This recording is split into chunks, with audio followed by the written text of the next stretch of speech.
آج ایک بار پھر ایسا محسوس ہو رہا ہے جیسے امریکہ سی پیک کے منصوبے سے کچھ چڑا ہوا ہے۔ امریکہ نے اس حوالے سے ایک بار پھر پاکستان کو خبردار کرنا مناسب سمجھا ہے۔ اس کا کہنا یہ ہے کہ سی پیک میں مشکوک کمپنیز ٹھیکے لے رہی ہیں۔ یہ بھی لگتا ہے کہ امریکہ چین سر جنگ شاید اس پوری معاملے کا بیک گراؤنڈ ہے۔ امریکہ کی دفتر خارجہ کی سینئر آفیسر ایلس ویلس نے بھارت کے دورے کے بعد جو 2 روز قبل پاکستان آئی تھی، ایک بار پھر کل پاک چین اقتصادی راہداری کو تنقید کا نشانہ بنایا اور اسلام آباد میں اس شمولیت کے فیصلے پر نظر ثانی کو کہا اور اسلام آباد میں یہ درخواست کی۔ اسلام آباد میں ایک تھنک ٹینک کی تقریب سے خطاب کرتے ہوئے ایلس ویلس نے الزام لگایا کہ ورلڈ بینک کی جانب سے بلیک لسٹ کی گئی کمپنیز کو سی پیک میں کانٹریکٹس ملے ہیں۔ یہ الزام وہ اس سے پہلے بھی لگا چکی تھیں۔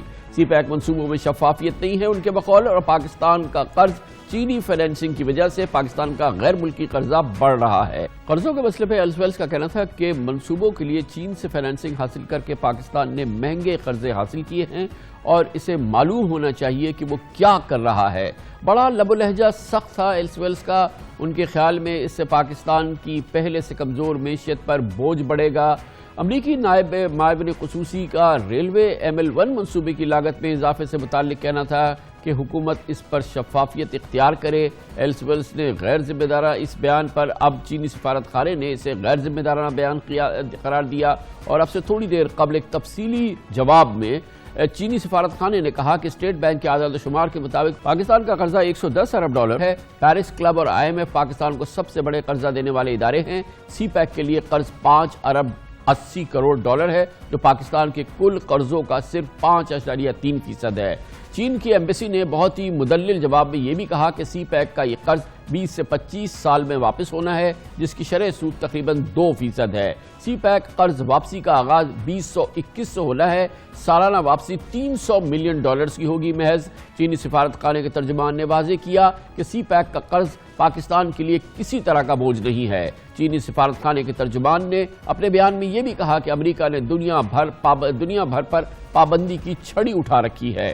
امریکہ پابندی کی چھڑی سے کبھی اس ملک کو بلیک لسٹ کر دیتا ہے۔ امریکہ بلیک لسٹ عالمی معیشت کے لیے نہیں بلکہ اپنے سیاسی مقاصد کے لیے کرتا ہے۔ بڑا بھرپور جواب دیا آج چین کے سفارت خانے نے ایلس ویلس نے یہ تمام باتیں جو کل اسلام آباد میں کی، اس سے قبل 21 نومبر کو واشنگٹن میں بھی کی تھی، جہاں پر انہوں نے سی پیک کے منصوبے پر کڑی تنقید کی تھی اور پاکستان سے اس پر نظر ثانی کے لیے کہا تھا۔ It needs to be clear that CPEC is not about aid. This is almost always the form of loans or other forms of financing. Lack of transparency can increase CPEC costs and foster corruption, resulting in an even heavier debt burden for Pakistan. On cost, according to Pakistani government statistics, for each megawatt generated by a completed CPEC thermal energy project, developers spent an estimated $1.5 million. In comparison, the cost per megawatt of building non-CPEC thermal plants is half of that, or $750 million. Similarly, CPEC's most expensive single project is upgrading the railway from Karachi to Peshawar. When the project was initially announced, the price was set at $8.2 billion. In October of 2018, Pakistan's railway minister announced that they had negotiated the price down to $6.2 billion. But recent media reports claim the price has now risen to $9 billion. So why doesn't the Pakistani public know the price for CPEC's most expensive project or how it's being determined?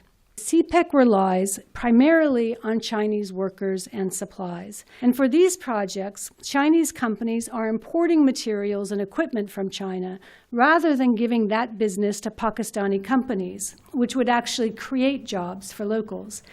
یہ ہے امریکہ کی charge sheet سی pack کے خلاف، جس کو دہرایا گیا ہے ایک بار پھر ایلس ویلس نے۔ اب اسلام آباد میں یہ بہت اہم ڈیولپمنٹ ہے جس کا بھی چینی سفارت خانے نے بھرپور جواب دیا ہے۔ پاکستان اس کا پہلے ہی بہت ٹھوس جواب دے چکا ہے۔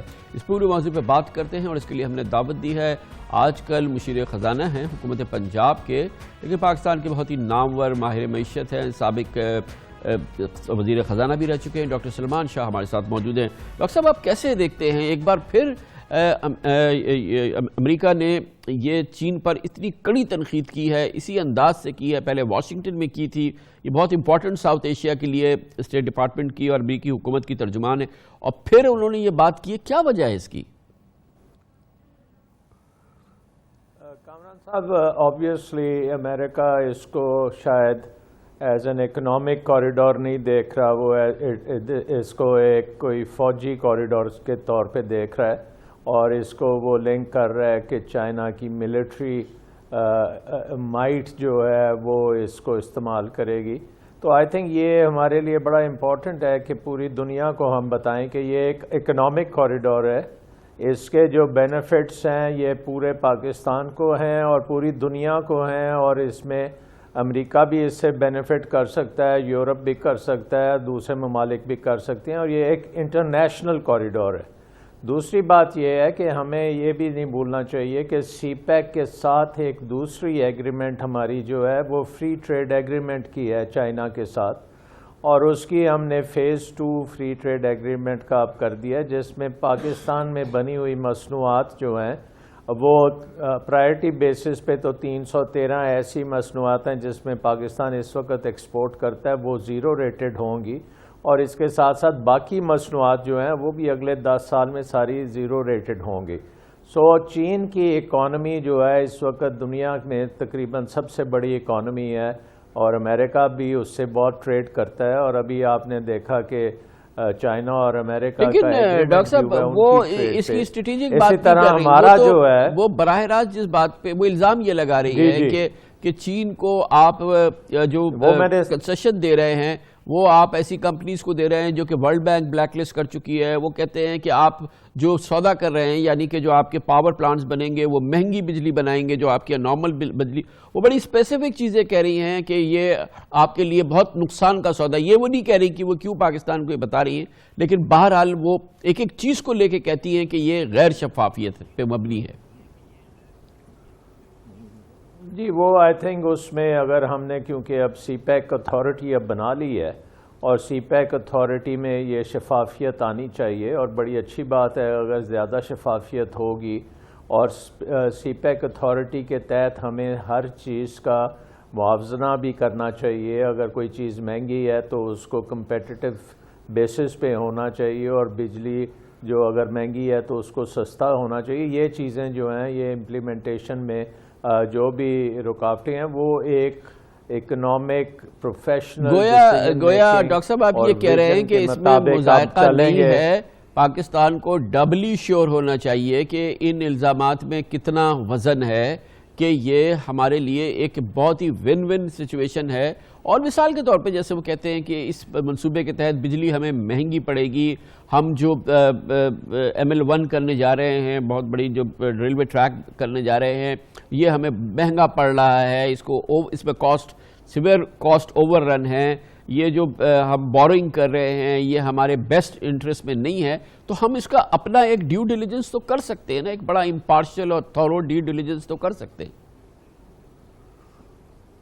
جی آئی تھنک ہمیں کرنا بھی چاہیے، اور چائنا کے ساتھ مل کے کرنا چاہیے، کیونکہ دونوں ملکوں کے بیسٹ انٹرسٹ میں ہے کہ یہ کوریڈور سب سے ایفیشنٹ کوریڈور ہو، یہ کوریڈور جو ہے لیسٹ کاسٹ بیسس پہ ہو، اور یہ کوریڈور ایسا ہے جس کے استعمال سے گلوبل ٹریڈ میں فائدہ ہو. مثلا اگر انڈین اوشن کو ہم کنیکٹ کر دیں گے ایشیا میں، سینٹرل ایشیا میں، چائنا سے، ویسٹرن چائنا سے، اور یہ جب جنگ ختم ہوتی ہے افغانستان کی تو یہ پورا خطہ ایک اکنامک گروتھ میں آئے گا، اور یہ جو کوریڈور ہے یہ پورے خطے کے لیے بہترین کوریڈور ہوگا. اور آئی تھنک پاکستان کے لیے تو یہ گاڈ سینڈ ہے کہ ہم یہ کوریڈور کر رہے ہیں، اور ہمیں اس میں پیوٹل پوزیشن حاصل ہے. سو آئی تھنک کہ اس میں بالکل ہمیں پوری ڈیو ڈیلیجنس کرنی چاہیے، ہمیں اپنے جو لانگ ٹرم ویژن ہے اس کو کرنا چاہیے. اور چین کے ساتھ آپ دیکھیں، چین کی دنیا میں سب سے بڑی فائنینشیل مارکیٹس چین میں ہیں، دنیا کی بہترین ٹیکنالوجی مارکیٹ سب چین میں ہے، اس کی اپنی ڈومیسٹک مارکیٹ جو کہ $200 بلین تو وہ صرف ایگریکلچر پروڈکٹس امریکہ سے لے رہا ہے. امیجن کریں کہ ہمارے سے اگر ہم وہ ایگریکلچر پروڈکٹس یہاں ڈیولپ کرتے ہیں تو ہم کتنے بلینز کے وہاں پہ بھیج سکتے ہیں.